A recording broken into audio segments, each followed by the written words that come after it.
No Ocidente, olhamos para as histórias do leste asiático num misto de curiosidade e assombro, contemplando uma história paralela à nossa história ocidental, que tem seu próprio desenvolvimento, mas que, embora seja independente, não foi tão diferente nos rumos religiosos, militares e civilizatórios do resto da humanidade.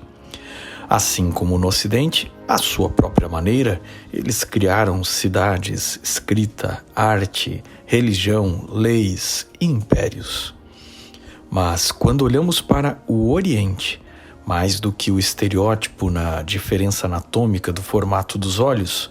percebemos uma diferença cultural que os faz herdeiros de uma história que, em algum momento, se encontrou e ainda se encontra com o Ocidente. E nos leva ao diálogo com estes povos e tribos fantásticas. Bem-vindos ao canal Observatório 7 e à série Ancestrais, dedicada a interpretar a teologia de Gênesis 10, conversando com outras disciplinas como a história, arqueologia, antropologia, filosofia, teologia, ciência e arte. Este episódio pode ser melhor apreciado se você assistir a série na sequência da numeração do título deste vídeo, e tem por objetivo explorar como as linhagens dos descendentes de Cã e Jafé se encontraram para formar os povos no leste asiático. Assista em especial o episódio anterior sobre os camitas que chegaram até a Oceania e leste da Ásia e sobre a linhagem de Togarma, filho de Jafé, que formou os antigos povos siberianos. Ambos episódios desta série aqui no nosso canal. Este vídeo está repleto de generalizações e simplificações, completado pela bibliografia em anexo e a totalidade dos vídeos da série do canal em ordem. Acesse nossa playlist para outros temas e lembre que as imagens são meramente ilustrativas, interpretadas fora do seu contexto original. Curta, compartilhe e siga-nos em nossas redes sociais.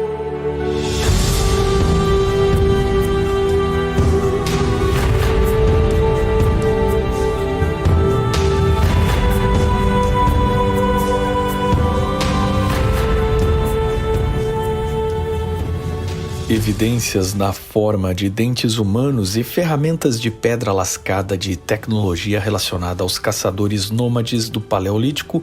mostram que o Homo sapiens chegou no sul da China ainda quando a megafauna estava presente em grande escala. Arqueólogos estimam que o Neolítico, ou a Idade Agrícola pré-metais da China, tinha iniciado no vale dos rios Yangtze e Amarelo, onde pequenas vilas começaram a domesticar o arroz e o milheto. Em Jihao e Dadiwan, até 5.000 anos antes de Cristo, encontramos os primeiros símbolos gravados em ossos e cascos de tartaruga que se tornariam nas futuras letras da escrita chinesa. Eles já tinham arte, agricultura e sabiam fazer barcos para navegar. No Rio Amarelo, a cultura agrícola Yangshao começou a criar porcos e cães, caçando e pescando para prover boa parte da carne. Ovinos, caprinos e bovinos eram raros e suas ferramentas de pedra polida e cerâmica eram elaboradas, mas ainda eram feitas sem o uso da roda de oleiro.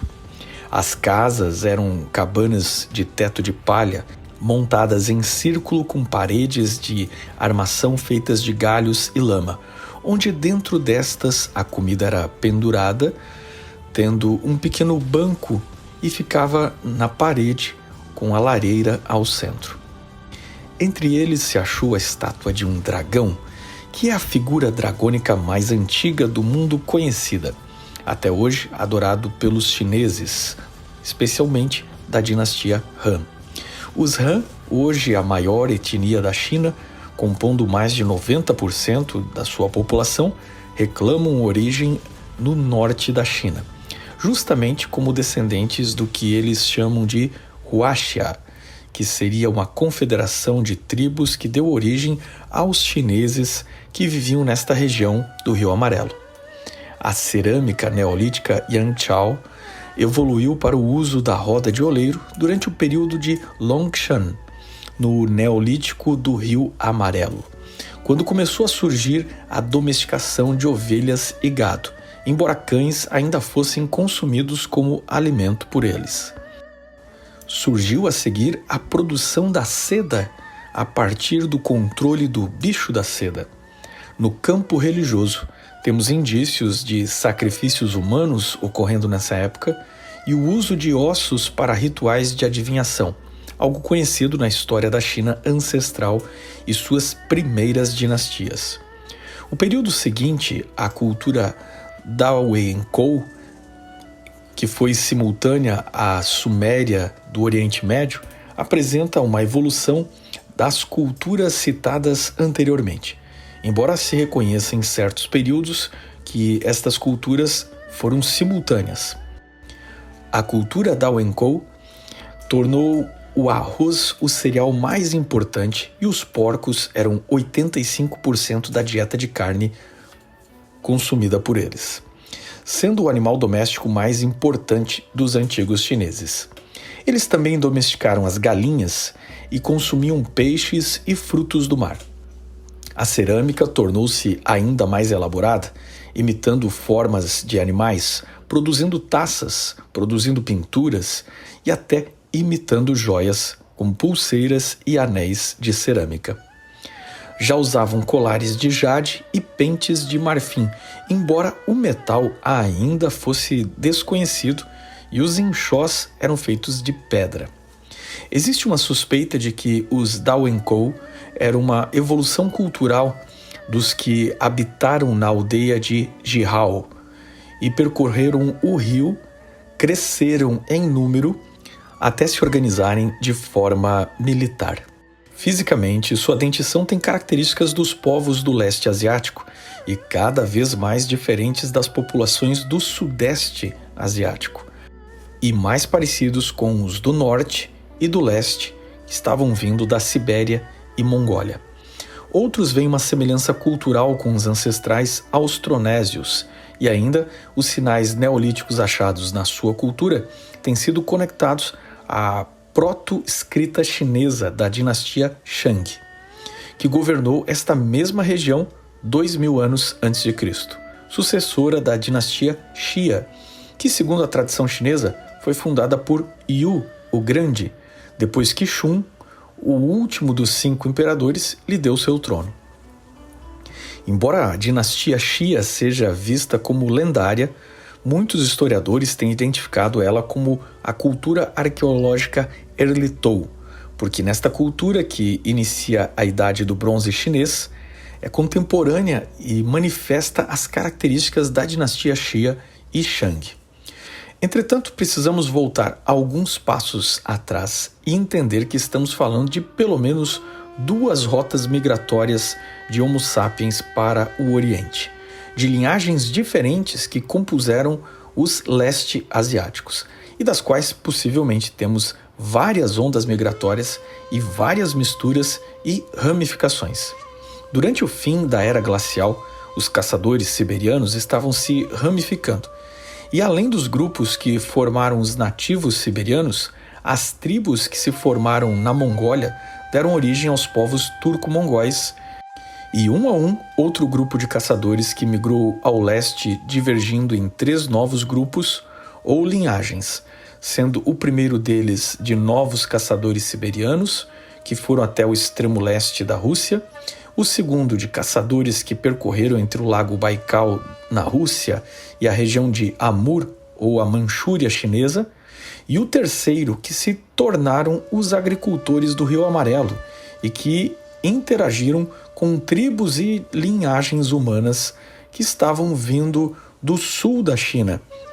e eram divergentes da onda de migração de povos negros que percorreram a rota da África para o sudeste asiático pelo sul da Ásia, como vimos no episódio anterior desta série. O haplogrupo genético masculino O se originou na Sibéria, sendo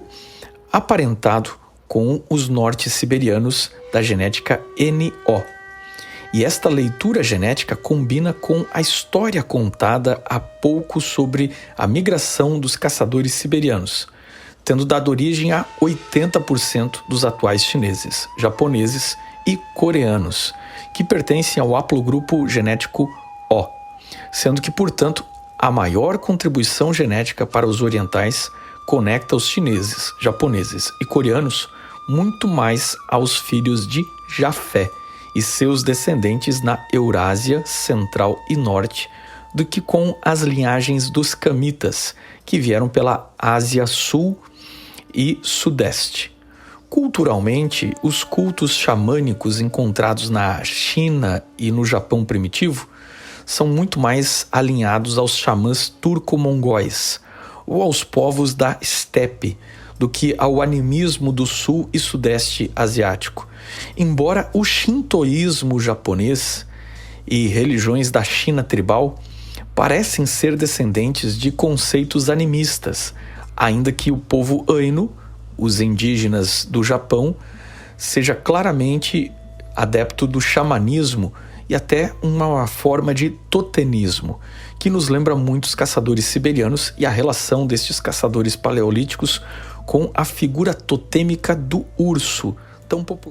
que é até hoje tão popular na religião dos Ainus. Os agricultores neolíticos do Rio Amarelo, que se transformaram nos chineses, também estão conectados à dispersão das línguas sino-tibetanas, que hoje compõe mais de 400 línguas conhecidas. Em algum momento, estes leste asiáticos pré-históricos migraram para as montanhas do Himalaia, desenvolveram uma adaptação genética especial para viver em altitudes, e algumas de suas linhagens desceram pela divisa entre a Índia e Indochina, ocupando os países do Sudeste Asiático, formando centenas de tribos diferentes, num tampão cultural entre os hindus e os chineses e os povos da Oceania. Embora a exata origem e forma de dispersão das línguas sino-tibetanas seja ainda muito discutida, os filólogos reconhecem uma relação entre as línguas tibetanas e birmanesas, de forma que existe uma relação com todos os povos do Sudeste Asiático, como da Birmânia e Tailândia, com os povos do Tibete e Himalaia. Embora não exista uma conexão linguística direta com as línguas sino ou chinesas. O ramo coreano se desenvolveu muito cedo, desde a pré-história como reinos paralelos às culturas que foram engolidas pela China antiga, enquanto o ramo japonês começou na pré-história, mas contou com várias ondas migratórias diferentes muito tempo depois, que vieram da Coreia e também do litoral chinês, e pouco a pouco se unificaram e se formaram na cultura japonesa. Finalmente, temos mais um galho desta árvore humana, das culturas surgidas no leste asiático, entre uma grande onda de migração marítima. Possivelmente durante a Idade do Gelo, quando o mar estava baixo, os primeiros humanos chegaram à ilha de Taiwan e eram semelhantes aos povos negritos das Filipinas, até que por volta de 6.000 a.C., Taiwan foi colonizada por agricultores do sudeste da China, da cultura da Penkeng, que originaram as línguas austronésias. Essa migração se tornou possível graças ao desenvolvimento de barcos à vela convertidos em catamarãs, e daí para diante, com o desenvolvimento das habilidades comerciais e espírito náutico destes primeiros austronésios, eles forjaram uma impetuosa colonização que alcançou boa parte do sudeste continental da Ásia, Filipinas, Indonésia, Micronésia, e no contato com as tribos dos negritos da Melanésia, surgiram os descendentes destes dois grupos, os polinésios, que chegaram então até a Nova Zelândia. Os austronésios foram tão impetuosos em suas navegações comerciais que retornaram pelo Oceano Índico, atingindo a inexplorada ilha africana de Madagascar, colonizando este distante lugar, muito longe de suas origens em Taiwan. É um pedacinho da África e os recantos da Oceania colonizados por descendentes dos ancestrais comuns dos chineses e coreanos, embora descendentes de Jafé, unido a alguma linhagem de Cã. É impressionante como a cultura e até a ornamentação dos austronésios, em alguns sentidos, até lembra os nossos povos originários aqui na América do Sul, já que eles também viveram em ilhas tropicais. Essa semelhança não tem relação direta, mas compartilha distantes ancestrais, pois neste emaranhado infinito de linhagens, tribos e exploradores de novas terras, faltou contar a história de uma destas linhagens de caçadores siberianos que resolveram ir além e se tornaram os primeiros povos nativos americanos, ultrapassando o Estreito de Bering entre a Rússia e o Alasca. Algo para os próximos episódios. No fundo, nós, humanos, não somos assim tão diferentes uns dos outros. Mesmo aqueles que são criados em culturas completamente diferentes, têm uma mesma marca clássica dos seres humanos, a busca pelo sagrado, o desejo de adorar. Isso é muito humano, onde quer que nossa espécie consiga chegar. Do ponto de vista bíblico, o autor da Tabela das Nações, em Gênesis 10, não precisava ter contado a história destes povos, porque para seus ouvintes naquela época, a história sobre o leste asiático, Oceania, seria inútil, já que ele se resumiu a dizer que todos os povos da Terra eram descendentes dos 3 filhos de Noé. E nos demais vídeos aqui do canal, onde contamos a história destes povos no período seguinte, a Idade do Bronze